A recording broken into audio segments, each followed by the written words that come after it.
Bapak-bapak, ibu-ibu jamaah salat fardu subuh Masjid Jami Nurul Mujahidin yang dirahmati oleh Allah Subhanahu wa taala, beserta bapak-bapak, ibu-ibu jamaah subuh sedekah Kecamatan Tebuling yang dirahmati oleh Allah Subhanahu wa taala. Kembali kita bersyukur kehadirat Allah Subhanahu wa taala dengan mengucapkan alhamdulillahi rabbil alamin. Karena berkat limpahan nikmat, rahmat, taufik, hidayah, serta pertolongan dari Allah Subhanahu wa taala, pada kesempatan yang mulia dan penuh barokah ini kita masih sama-sama diberikan kesehatan, kesempatan oleh Allah Subhanahu wa taala hingga kita dapat melaksanakan kewajiban kita, yakni sholat fardu subuh yang alhamdulillah dapat kita laksanakan secara berjamaah. Mudah-mudahan kita senantiasa diberikan kekuatan, keistiqomahan hingga kita dapat melaksanakan segala yang diperintahkan oleh Allah Subhanahu wa taala sampai dengan akhir hayat kita. Kemudian yang kedua, sholawat beserta salam tidak pernah lupa, tidak pernah bosan kita sanjungkan kepada junjungan kita Nabi besar Muhammad sallallahu alaihi wasallam dengan ucapan Allahumma sholli wa sallim wa barik ala sayyidina Muhammad wa ala ali sayyidina Muhammad. Kemudian yang ketiga, marilah sama-sama kita perbaharui niat i'tikaf kita. Nawaitu an a'takifa fi hadzal masjid sunnatan lillahi ta'ala. Saja aku i'tikaf di dalam ini masjid sunnah karena Allah taala. Mudah-mudahan setiap langkah-langkah kaki kita mudah-mudahan menjadi penghapus dari setiap dosa dan kesalahan kita, dan mudah-mudahan duduknya kita di tempat ini, setiap tarikan, hembusan nafas kita mudah-mudahan senantiasa menjadi amal ibadah yang dilipat gandakan pahalanya oleh Allah Subhanahu wa taala. Amin ya rabbal alamin. Bapak Ibu jamaah kaum muslimin dan muslimat yang dirahmati oleh Allah Subhanahu wa taala. Sedikit melanjutkan daripada kajian kita, yakni pada kitab Muraqqil Ubudiyah, syarah daripada kitab Bidayatul Hidayah, pada bab adabul dukhulil khala, adab masuk WC atau jamban. Sebagaimana kita ketahui bahwa agama kita, agama Islam ini adalah agama yang sempurna, hingga perkara yang remeh-temeh, hingga perkara yang kecil itu diperhatikan dalam agama kita, agama Islam. Jadi Islam itu tidak hanya perkara yang kelihatannya besar-besar, tapi perkara yang kecil-kecil yang merupakan keseharian kita itu juga diperhatikan. Di antaranya adab masuk WC atau jamban. Kita sebagai manusia pasti setiap hari itu, boleh dikatakan pasti setiap hari itu tidak ada yang tidak masuk WC atau jamban dalam sehari. Ayo tahan nggak sehari karena masalah Pak Haji, tahan ya Pak Haji, tahan kita. Nah, sehingga walaupun perkara ini kelihatannya sepele, tapi dalam Islam itu bagaimana perkara yang sepele ini dapat menambah kebaikan-kebaikan kita,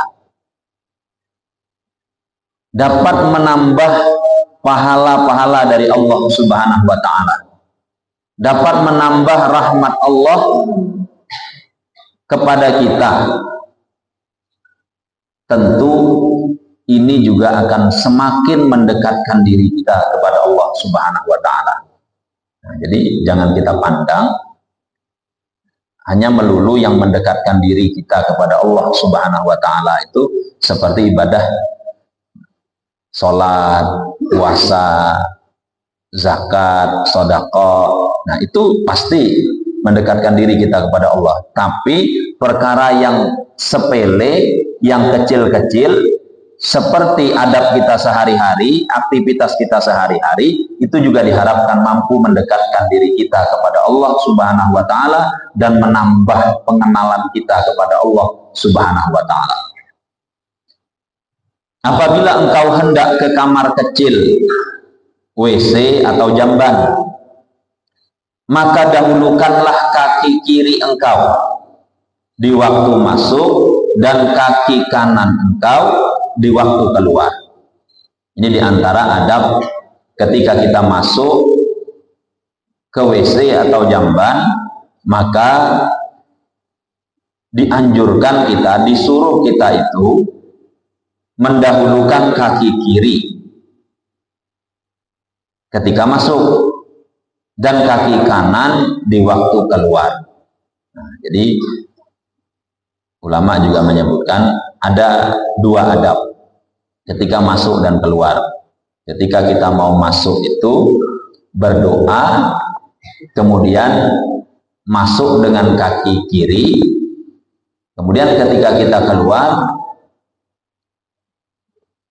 keluar dengan kaki kanan, kemudian berdoa.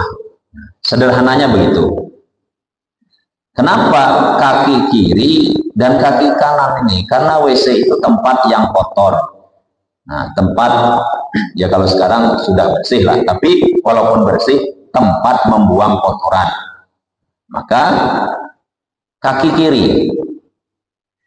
Banyak hikmah-hikmah yang dapat kita petik, kita ambil, yang kita dapat ketika mengamalkan ini. Kata ulama, diantaranya Tuan Guru Kiai Haji Muhammad Bakhit juga menyebutkan, orang yang terbiasa masuk ke dalam kamar kecil, WC atau jamban dengan kaki kiri dan keluar dengan kaki kanan, membiasakan seperti itu terus menerus, secara terus menerus. Yang pertama, ia dapat pahala yang pertama, menjalankan sunnah baginda Rasulullah Shallallahu Alaihi Wasallam. Karena walaupun itu kecil, kita niatkan, kita mengagungkan, menjunjung tinggi sunnah baginda Rasul Shallallahu Alaihi Wasallam, maka mendapat keutamaan, mendapatkan pahala mengamalkan sunnah baginda Rasul Shallallahu Alaihi Wasallam. Nah, kemudian orang itu, kata beliau, kalau sanggup membiasakan masuk dengan kaki kiri, keluar dengan kaki kanan, seterusnya, maka Allah Subhanahu wa Ta'ala akan jadikan orang itu menjadi orang yang kaya. Begitu kata beliau. Namun teringat bang ya Pak, kita kan nggak ingat lagi, tiba-tiba masuk dah, tiba-tiba masuk betis kanan aja ingat lagi, kemana kira-kira. Nah, kalau dulu zaman kita pengajian dengan Habib Hussein itu banyak, saya ingat lagi. Kata beliau, kalau sudah masuk kaki kanan, boleh pulang. boleh keluar pulang, karena masuk lagi dengan kaki kiri. Supaya membiasakan kita ini, hal yang seperti itu kita membiasakan sunnah baginda Rasul Shallallahu Alaihi Wasallam. Ada berkilo-kilo juga kita keluarkan, paling selangkah dua langkah, keluar pulang biasa, masuk lagi dengan kaki kiri. Tahu ada ingat berdoa kita. Nah, maka itu diantara adabnya. Itu secara sederhana. Secara medis ternyata sunnah baginda Rasul Shallallahu Alaihi Wasallam yang 14 abad yang lalu dengan zaman yang apa bahasanya nih, tidak canggih lah kalau kita nilai dengan dibanding dengan sekarang, dengan zaman yang penuh dengan kecanggihan ini. Sunnah baginda Rasul yang lama itu ternyata mengandung hikmah yang besar dalam ilmu medis, dalam ilmu kesehatan. Rupanya peneliti-peneliti di kemudian hari ini meneliti, ternyata masuk kaki kiri, kaki kanan itu ada pengaruhnya. Kaki kita, kaki manusia ini punya istilahnya titik-titik akupuntur, yang titik-titik ini berkaitan langsung dengan organ-organ penting di dalam tubuh. Jadi kalau ada kawan dulu ahli akupuntur, Pak Yo paham lah, ini kan orang medis, bilang tang bawah ibu jari kaki ini ke sini kaitannya, ada gitu. Nanti ada yang ini kaitannya ke sini. Nah kalau hendak apalagi nih berkaitan dengan lambung, di sini kan ada cucuknya, ada itu Pak. Ada bari beurut di mandah, cucuknya ada kayunya. Nah ini kalau beurut tuh tambah ada di cucuknya titik akupuntur, sakit lah memang. Nah, makanya ada sandal itu kan yang pakaian itu kan, nah, itu ada tuh untuk kesehatan begitu. Cucuknya, aku tahu dahnya cucuk sakit, bila jago ada sakit, cucuknya kuat-kuat, jelas saya sakit. Berenai lagi, anak sakit lah, aduh sakit daripada cara sakit pada cucuknya kuat-kuat, sakit awal. Jadi ternyata di kemudian hari para ahli kesehatan itu meneliti. Ternyata hikmahnya kaki kanan kita ini ketika masuk itu kaitan, kaki kanan kita ini kaitannya itu dengan jantung. Kaki kiri kita ini itu ke paru-paru. Sehingga kalau masuk ke WC atau jamban atau kamar kecil, ada bakteri, ada kotoran di situ. Maka ketika masuk dengan kaki kanan, itu bisa naiknya langsung ke jantung. Jantung ini macam-macam, ya, tekanan darah segala macamnya, tensi segala. Itu bila orang rabah di kamar mandi itu karena tensi atau stroke segala macam itu agak ngalih obatannya.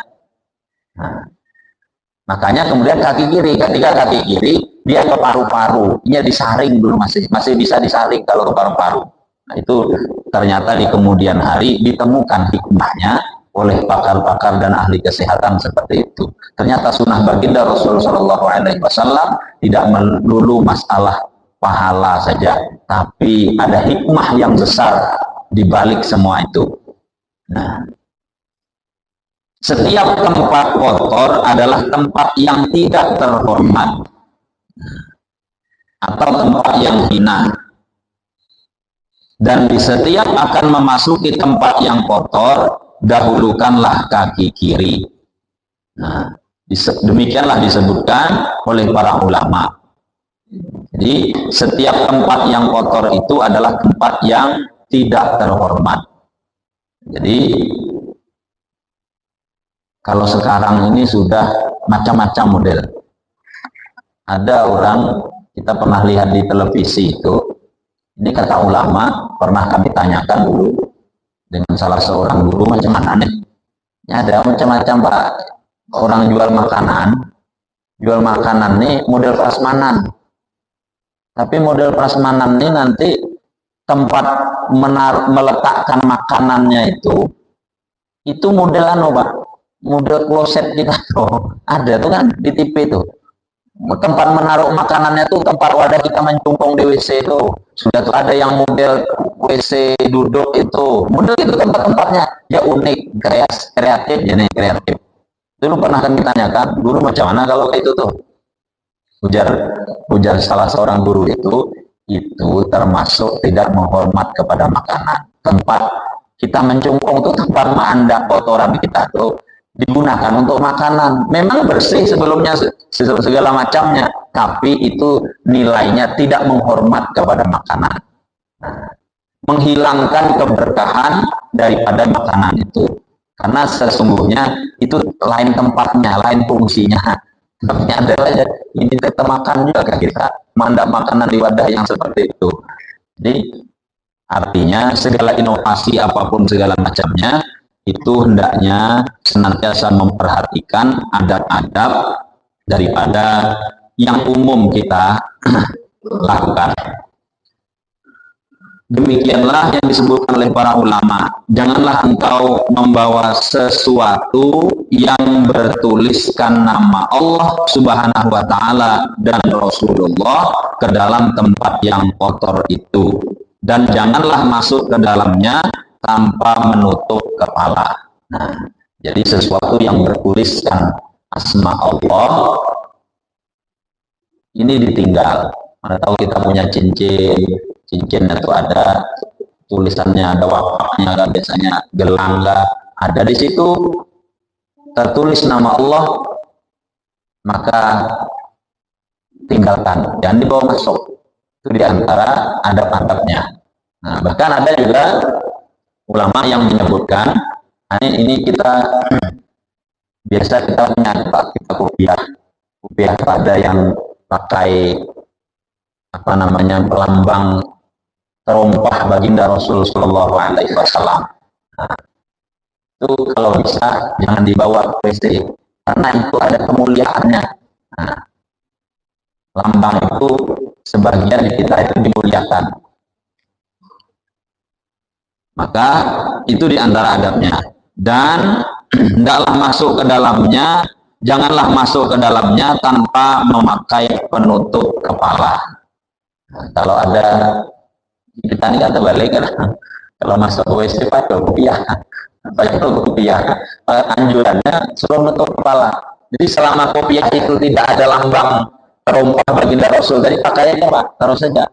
Karena kita memakai penutup kepala itu dianjurkan masuk ke dalam WC. Atau kalau ada di rumah kita masing-masing spesial ada penutup kepala yang kita spesialkan, kita khususkan, topi kah, apa. Kalau tidak ada sapu tangan. Kalau tidak ada pakai aja lah, apalagi yang bisa kita pakai untuk penutup kepala. Kenapa? Karena di WC itu tempat kotor, tempatnya jin dan syaitan bersarang di situ. Makanya ketika kita memakai penutup kepala, mudah-mudahan pikiran kita itu dijaga oleh Allah Subhanahu Wa Taala. Di WC itu kalau lawas-lawas nyaman kemana? Orang Malaysia kan nyebut bilik temenung, bilik temenung, kemana mayal kemana-mana.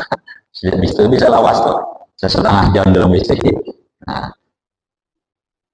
makanya penutup kepala anjurannya, dan cukupkanlah menutup kepala dengan lengan baju untuk melindungi dari gangguan jin, sebagaimana dikatakan oleh Imam Barabli.